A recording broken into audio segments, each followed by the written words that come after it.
Hello dear students, welcome to today's classes, and today we will be discussing about patent ductus arteriosus.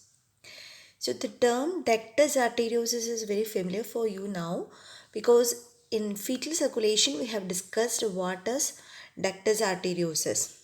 So ductus arteriosus during fetal circulation shunts blood from uh, pulmonary artery to aorta, from pulmonary artery to aorta, because during fetal circulation the pressure was high in right side comparing to left side, that is from pulmonary artery to aorta the blood is shunting. So after birth this pressure reversal happens, and the pressure on the left side increases and the right side decreases. Okay. So now there is no need for ductus arteriosus, and when the oxygen amount in the aorta increases and when the respiration starts, lung purification starts, this ductus arteriosus atrophies. So this is the natural change which is happening in the ductus arteriosus. So if it is patent after birth for a prolonged period of time, then it becomes patent ductus arteriosus. Okay. So patent ductus arteriosus, it is characterized by the connection between the aorta and the pulmonary artery. So after birth also, if it is patent, then it becomes patent ductus arteriosus.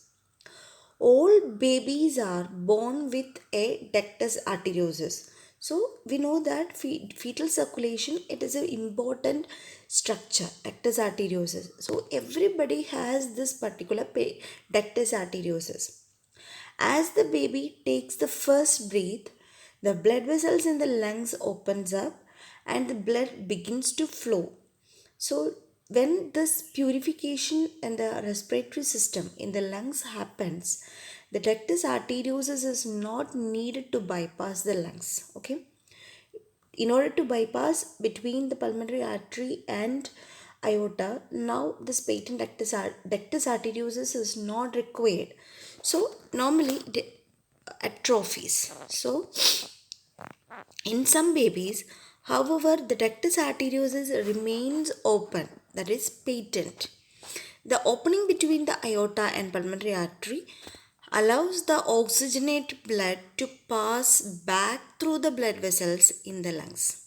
So, what happens is that from aorta, blood will be coming back to the pulmonary artery and it will be going back to the lungs. So, pure blood from aorta comes back. Okay.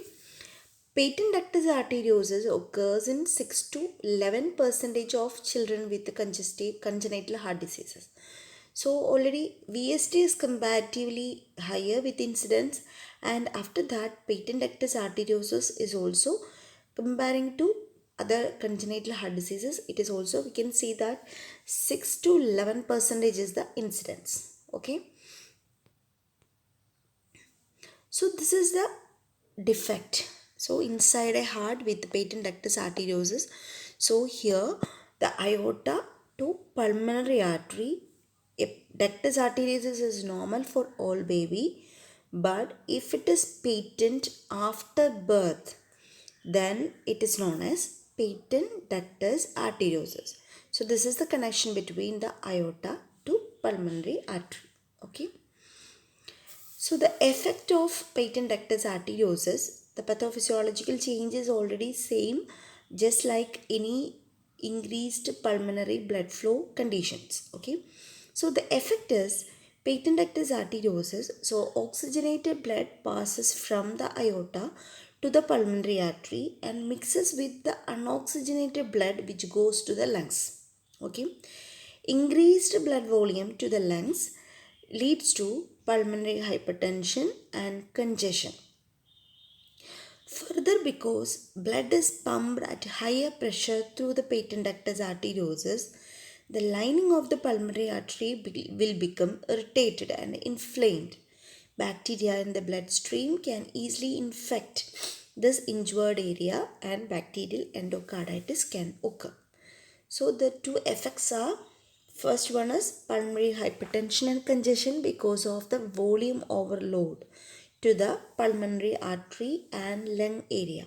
Okay, and along with that, there is another reason like the pulmonary artery become irritated because of the high pressure flow from aorta to pulmonary artery. This will cause irritations in the pulmonary artery, and if bacteria is circulating through the bloodstream, it can cause bacterial endocarditis. So this is about the effect of patent ductus arteriosus on a child with uh, patent ductus arteriosus. Okay, the clinical manifestations. So signs of patent ductus arteriosus occurs in the first week of life. Usually, the children will be asymptomatic and or show signs and symptoms of congestive heart failure.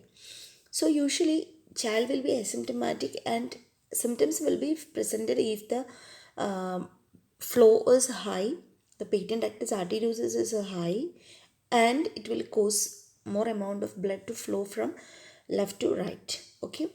The characteristic machinery like murmur. So PDA we can hear a machinery murmur which indicates the flow of blood from aorta to pulmonary artery.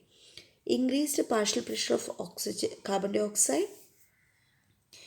then recurrent episodes of apnea, dyspnea on exertion, tachypnea, easy fatigability, heart rate above 150 beats per minute, that is tachycardia, gallop rhythm due to rapid filling of the ventricle, bounding pulse due to increased systolic pressure, widened pulse pressure, pericardial hyperactivity,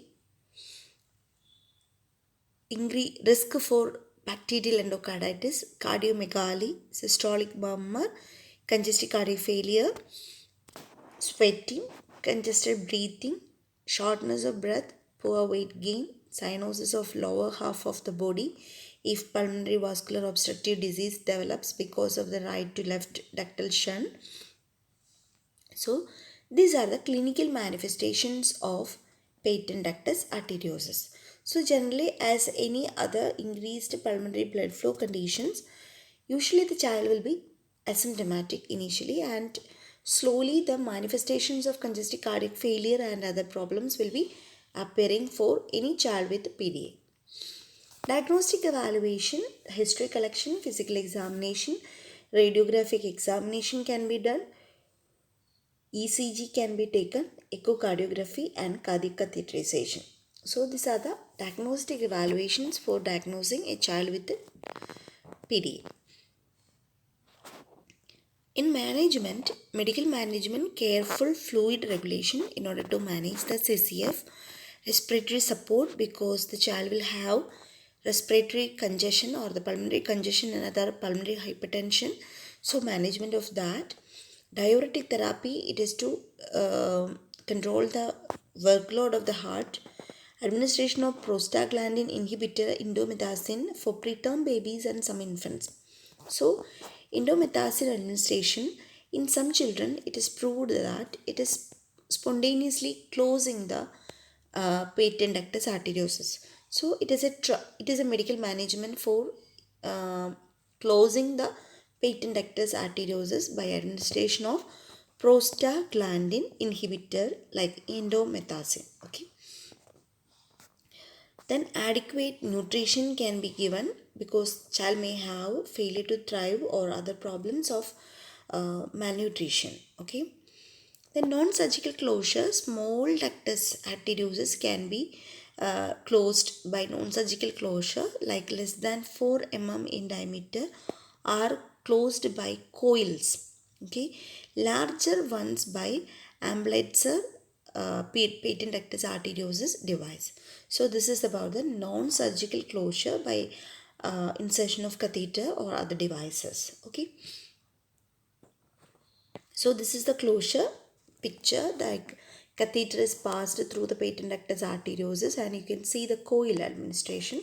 So catheter is removed, leaving coil in the patent ductus arteriosus. That is the first management. If it is very small, like 4 mm in size, and if it is a bigger one, we can close by device closure. So again, the close device will be kept in the between this right aorta and the pulmonary artery, so that this ductus will be closed and the flow will be prevented. So this is the device closure, two type, coil and Amblaitzer PDA device. Okay. Surgical management for patent ductus arteriosus, like open surgery, like indicated in infants younger than 6 months, and non-surgical closure is not considered if it is less than 6 months baby. And if we cannot opt any non-surgical closure, we can go with surgical closure. So procedure is PTA ligation. Okay, we will be ligating the patent ductus arteriosus. So ligation and division through left posterolateral thoracotomy without cardiopulmonary bypass is the standard procedure. So we don't have to open the heart, and do a CPB, cardiopulmonary bypass. We can do with a left posterolateral thoracotomy. We can go with PDA ligation. The technique of video assisted thoracoscopic clip ligation has become the standard of care for surgical management of a ductus with adequate length. Okay, if the PDA is with very length, we can go with the video assisted thoracoscopic clip ligation also can be done. So this is the PDA ligation. Like division and ligation, we will be ligating the or we will be keeping a suturing over the ductus arteriosus on the both side. Okay, on the arterial part, aorta part, and the pulmonary artery part, we will be ligating and we will be dividing this PDA. So this is the posterolateral approach through the to ligate the PDA. So in preterm neonates, so we already discussed that PDA can be seen in neonates, like preterm neonates, because this oxygen content in the blood will allows the ductus arteriosus to atrophy. So in preterm babies, if there is a respiratory distress or any other conditions in which the oxygen content is not that high as required, it leads to patent ductus arteriosus in many preterm infants. So the medical management can be done with the preterm infants, like fluid restriction to 120 ml per kg and diuretic administration, that is furosemide 1 milligram per kilogram 2 to 3 times a day, and pharmacological closure of the PDA can be achieved with the indomethacin. So we will be administering indomethacin for pharmacological closure of this patent ductus arteriosus, and the dose is given intravenously every 12 hours for a total of 3 doses. Okay, every 12 hours we will be administering indomethacin intravenously, total of 3 doses. For infants less than 48 hours old, 0.2 milligram per kilogram followed by 0.1 milligram per kilogram 2 times. So this is the dosage for indomethacin in preterm infants or preterm babies. So for those 2 to 7 years old, to 7 days old, 0.2 milligram per kilogram 3 times, and for infants older than 7 days, 0.2 milligram per kilogram 2 times. So this is the dosage of indomethacin for preterm infants. Okay. Thank you for your kind listening.